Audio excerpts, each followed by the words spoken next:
Olá, estamos falando diretamente de São Paulo, da Semana Brasileira do Aparelho Digestivo, e este é mais um videocast especial da Federação Brasileira de Gastro.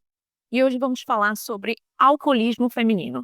Eu sou Marcela Salazar, sou membro da Comissão de Assuntos Digitais e trago hoje doutora Leila Tojal, vice-presidente da Comissão FBG Mulher, e doutora Liliana Mendes, a atual presidente da mesma comissão.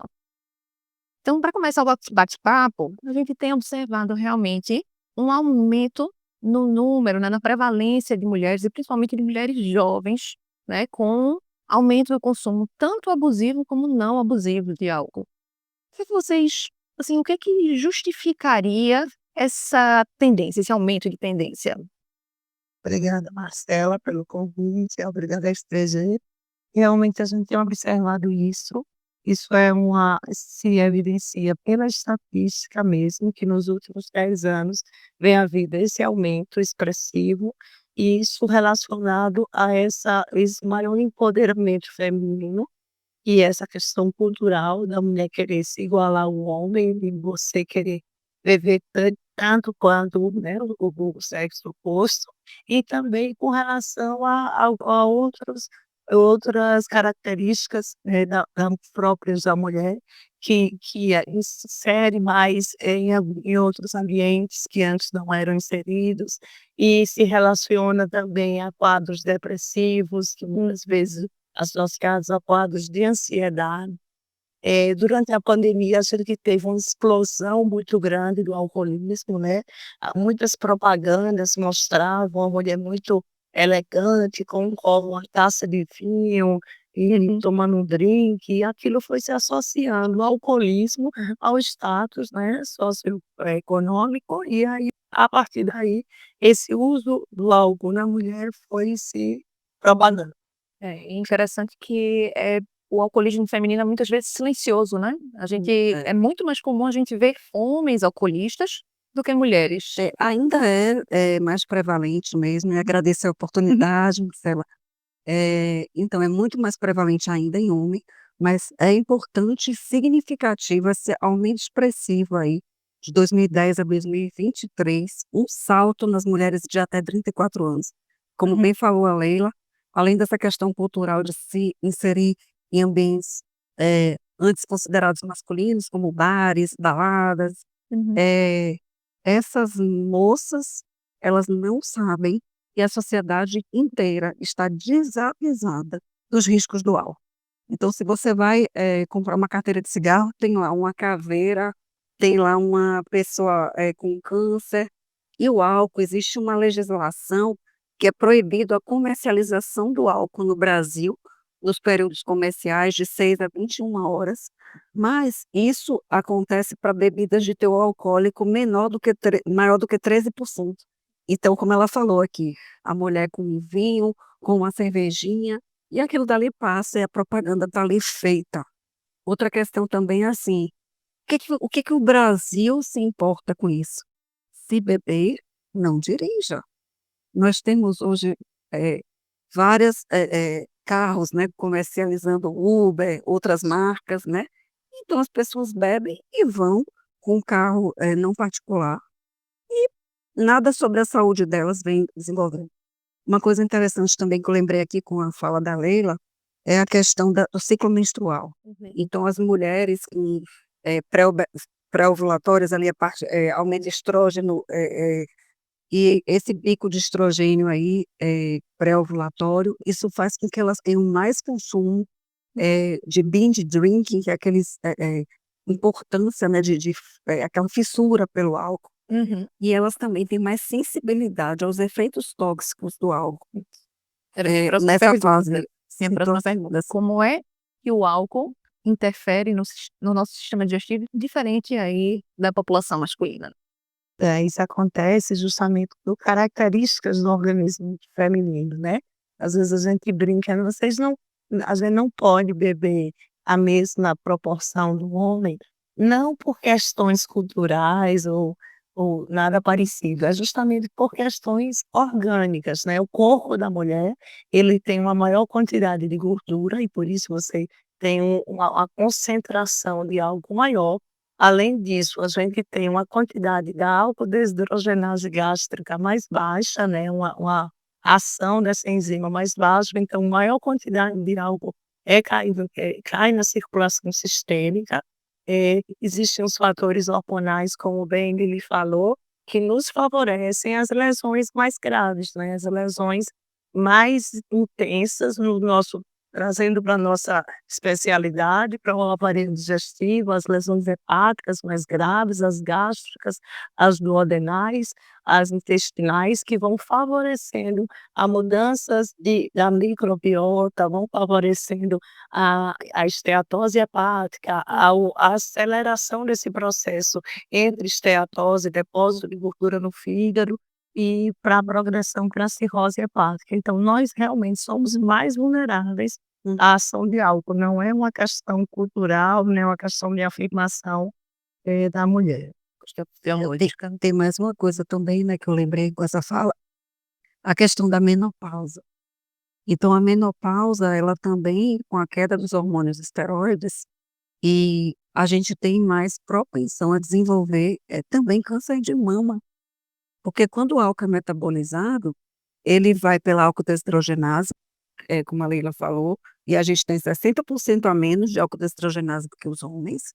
E depois, né, essa via de metabolização, para tentar levar ele para a aldeído, pela aldeído desidrogenase, depois por acetato, isso foge algumas vias de metabolização e isso vai gerar chance de câncer. Então o álcool ele provoca mais de 200 tipos de doença, dentre as quais câncer, né?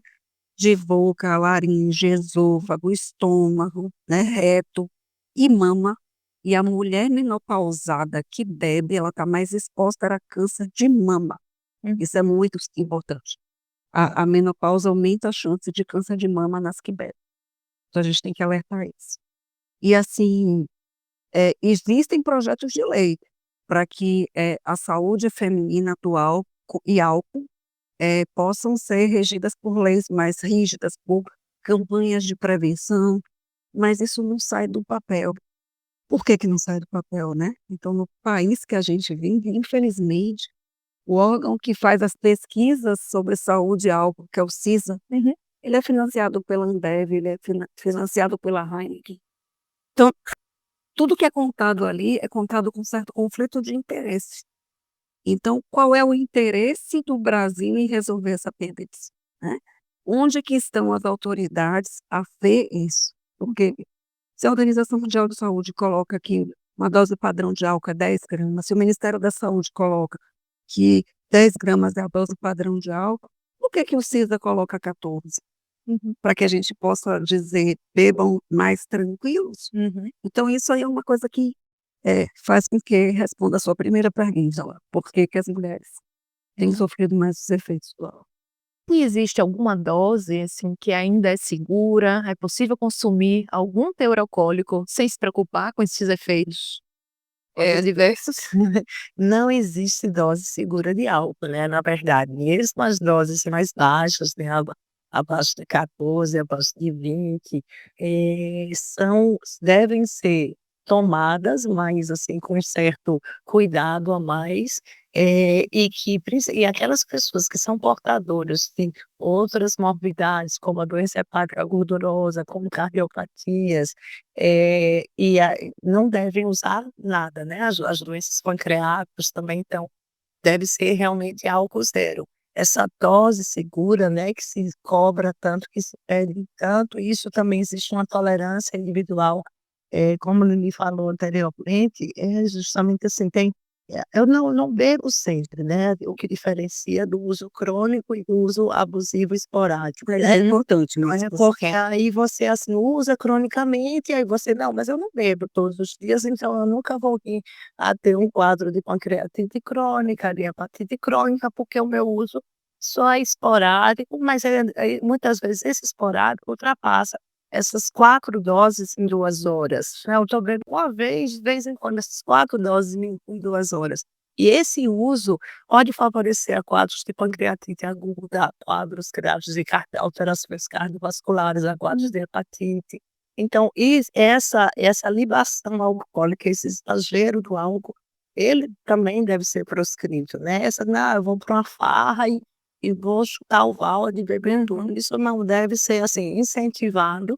E infelizmente a gente vê muitos jovens com isso, né, pessoas de todas as faixas etárias, mas na juventude a gente tem observado, assim, que acontece muito isso e às vezes até uma permissividade até muitas vezes do pai, alguns são até menores de idade, né, e os pais vão e meio que: "Não, olha, traz no nosso consultório, né, Não, traz no nosso consultório". isso é insano. Uma vez eu recebi um pai e uma mãe, né, que você está falando, tô lembrando, assim, que trazia uma menina com hepatite A de 16 anos. E o pai e a mãe: "Doutora, diga para ela que ela não precisa beber, que ela não pode beber". Eu olhei assim, eu falei: "Mas ela não pode mesmo, a legislação do nosso país não permite, ela bebe". Tipo assim, o que era natural, cultural. Em alguns estados, isso é mais, tranquilizante, porque as pessoas levam isso de uma maneira mais tranquila, né. Eu sou do Nordeste e, assim, eh, todo mundo acha que tomou uma cervejinha. Uhum. É como Leila falou, né, acho que quer falar sobre abuso e dependência? Quer falar sobre a diferença? Justamente é isso, a dependência, o uso abusivo é esse uso esporádico, mas que em uma quantidade muito grande, Uhum. e esse uso contínuo, crônico, Uhum. é esse uso que a gente, assim, de um jeito ou de outro, meio que você não está fugindo da coisa, né, você fica achando: "Não, não bebo sempre, né, Lili, É. então, eu sempre". E algumas pessoas não são dependentes, e elas acham que isso não é arriscado. Uhum. E elas não têm aqueles tremores, aquela sudorese quando deixam o álcool, não acorda de manhã cedo para beber, não tem aquela fissura de deixar de sair para o futebol para beber, já acordar de manhã cedo depois do café já ir para o bar. E elas acham que, quem bebe de forma nociva tem esse padrão de comportamento de dependência. E é isso que a gente precisa desmistificar, né, Luiz? Existe algum critério diagnóstico que vocês utilizam no consultório de vocês para tentar identificar quem é aquele paciente de maior risco para alcoolismo? Pois é, existe, né, uma classificação que é o transtorno do uso do álcool, que é o TUA, que à medida que você tem mais características desses critérios, dessa dependência, de você, quando pensar alguma coisa, pensar no álcool, você ser dependente. Você tem aquele critério de dependência, assim, sempre está relacionar o álcool a fazer eu preciso estar ter bebido para poder ter coragem de fazer alguma coisa e você sempre relacionar a sua vida ao álcool, aquilo vai se juntando a alguns critérios, e aí esses quanto mais critérios você tenha desse uso, dessa dependência, você vai mostrando se essa dependência é leve, moderada ou mais severa, e que vai nos mostrar que aquele paciente tem uma dependência maior ou não, e com rela do ponto de vista médico, todos os exames, né, que a gente está falando, né, quando o paciente tem a história do uso contínuo do álcool abusivo, crônico, e você vinha buscar os sinais da doença crônica, né, na gastroenterologia, a investigação prioritariamente do fígado, do pâncreas, mas também do intestino, né, da região do esôfago gástrica, que favorece também ao desenvolvimento de não só de processos inflamatórios, mas também de quadros de alterações, assim, mais importantes que venham a evoluir, como a Liliana falou, da neoplasia, né, se você não faz uso agressivo disso, a flora intestinal da gente é alterada, né, pelo uso do álcool. Quando você vai estudar a flora intestinal daquela pessoa que usa de forma crônica ou de forma abusiva, ela está toda alterada em função desse uso abusivo e favorecendo a quadros de descamação da flora, a quadros de diarreia, a quadros de disbiose, que são prevalentes no alcoolismo. Tem uma coisa também importante que, acho que a gente tem que frisar aqui, é que a gestante não pode beber. Então, assim, são coisas muito simples para, a maioria dos médicos, mas acho que a população ela precisa ser esclarecida de que não é seguro nenhuma dose de álcool durante a gestação, né. E isso, rotineiramente a gente vê algumas gestantes até da família vem e pergunta, né: "Eu posso tomar uma tacinha?"